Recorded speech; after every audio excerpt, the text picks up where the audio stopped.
Donc, le longboard dancing, après les origines, Adam Colton, donc il y a 10 ans, ça évolue, il y a des figures.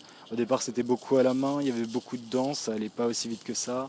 Et puis au final, avec Lotfi Lamali et son mouvement, donc l'addoxation, le longboard dancing a commencé à gagner en popularité. Et on a de plus en plus de nouveaux qui viennent nous voir chaque jour et donc ils apprennent, ils deviennent de plus en plus forts. Et donc voilà, on part sur une base de pas de danse et de figures qu'il faut mélanger, c'est comme une line, c'est un travail en soi. On sait qu'est-ce qu'on fait, qu'est-ce qui suit, quelle figure. C'est un fil rouge, il ne faut pas perdre ce fil rouge.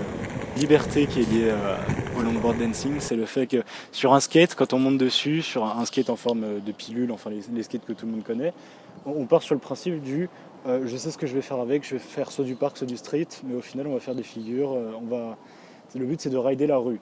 Et au final, en longboard dancing, c'est à peu près la même chose, sauf qu'on a le droit de danser dessus. Et la danse, on part sur le principe enfin la danse, c'est un art, quoi. C'est ouvert, on peut faire ce qu'on veut. Il n'y a personne pour juger quoi ou quoi. Il y a peut-être une question de performance un peu, parce qu'il y a quand même des figures. Il faut savoir s'imposer avec, mais la danse sert surtout à s'exprimer en même temps. Et c'est ça la beauté du longboard dancing, c'est de pouvoir s'exprimer et s'affirmer en même temps. Je sais pas, genre, quand on va à ce week-end longboard dance, quand on va à une compète, le principe c'est quand même d'affirmer son style, quoi.